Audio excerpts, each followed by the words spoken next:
Telugu news channel కి స్వాగతం సుస్వాగతం. చెప్పండి వాళ్ళు ఉంటాయి కదా.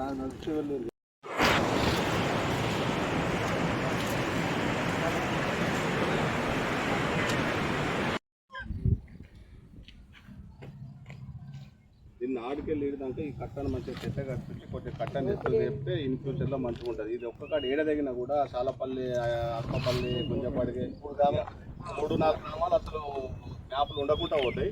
ఇవి పోయి మళ్ళీ దట్టూరు చెర్ల పడితే దట్టూరు కాడ మళ్ళీ చెందోలు గిందోలు కూడా అది కూడా ఇబ్బందిగానే ఉంటుంది.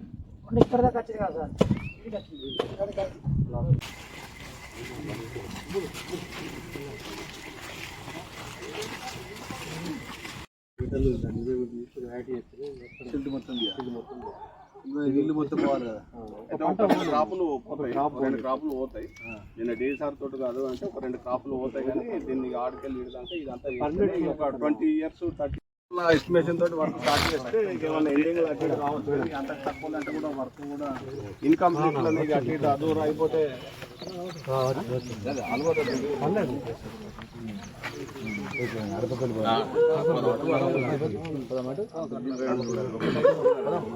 ఎక్కడ పోతారు అక్కడ అంత పోదు అంతటా పోదు అన్న. ఏడ మాట్లాడుకుంటాను ఇక్కడ చూసినా మాట్లాడితే బాగుంటుంది కదా అని అరపల్లి కాడ అన్న కథ బండి బండి వస్తామా బండి కార్లో 8వ కార్లో చెప్తా. 2 కోట్ల రూపాయలు ప్రతిపాదన చేసిన సార్ నేను. అంటే మరి రైతులంతా కోఆపరేట్ చేస్తారని సిల్ట్ తీయడానికి మరి వాటర్ మొత్తం అవుట్ఫ్లో చేయాలి. గత కొద్ది రోజుల నుంచి అకాల వర్షాలతో కోవిడపల్లి మండలంలో ఉన్నటువంటి లింగాపూర్ చెరువు పై నుంచి వరద పోతున్న సందర్భంలో కానీ అదేవిధంగా శాలపల్లి నుంచి అడపపల్లి బ్రిడ్జి, రంగదాములపల్లికి వెళ్ళి అడపపల్లి గ్రామానికి కూడా అంటే 2 దిక్కులో కూడా విపరీతమైన వరద వర్షపుని రావడం వల్ల ఆ గ్రామం అంతా దిగ్బంధం అయిపోయింది. ఆ గ్రామం ఉన్న ప్రజలు బయటకు వచ్చే పరిస్థితి, బయట ప్రజలు గ్రామంలో పోయే పరిస్థితి.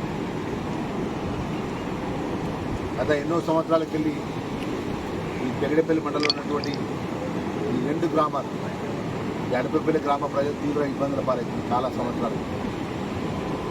మొన్న మేము గవర్నమెంట్కి వచ్చిన వెంటనే సిఆర్ఆర్లో సుమారు 5.5 కోట్లకు ఈ యొక్క బ్రిడ్జికి సంబంధించిన ప్రతిపాదన గవర్నమెంట్కి సబ్మిషన్ చేయడం జరిగింది.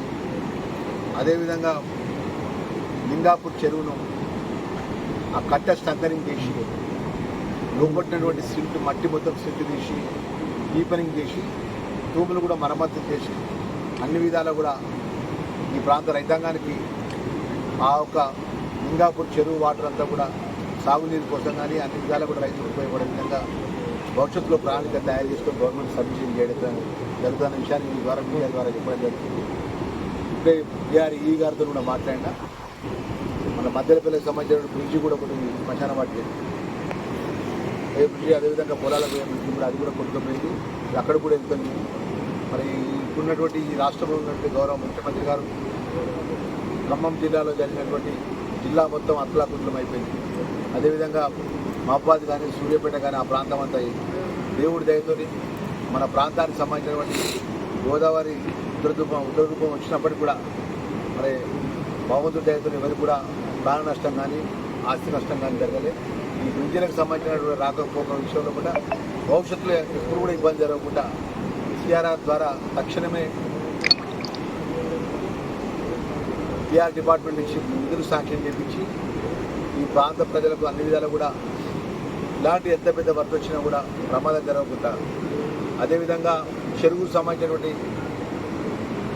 కట్ట స్ట్రెంథనింగ్ చేసి ఆ తూమును కూడా మరమ్మతులు చేసి రేపు ఆ చెరువు పైన ఉన్నటువంటి తీవ్రమైన వర్షాలతో కూడా చెరువు నిండి దానివల్ల ప్రమాదం జరగకుండా కూడా ప్రత్యేకంగా ఇరిగేషన్ అధికారులతో ప్రతిపాదన తయారు చేసి గవర్నమెంట్కి సబ్మిషన్ చేసి దాని ద్వారా అది కూడా చెరువు కూడా స్ట్రెంథనింగ్ చేస్తానే విషయాన్ని మనవి చేసుకుంటూ మరి పెగడపల్లి మండలానికి సంబంధించిన అనేక చెరువుల విషయంలో కానీ ఈ రోడ్డు మరమ్మతుల విషయంలో కానీ ఇతర సమస్యల విషయంలో కానీ ఎంటీవీ న్యూస్ తెలంగాణ న్యూస్ ఛానల్లో మరికొన్ని కొత్త అప్డేట్స్ కోసం లైక్ చేయండి, షేర్ చేయండి, సబ్స్క్రైబ్ చేయండి. Thank you.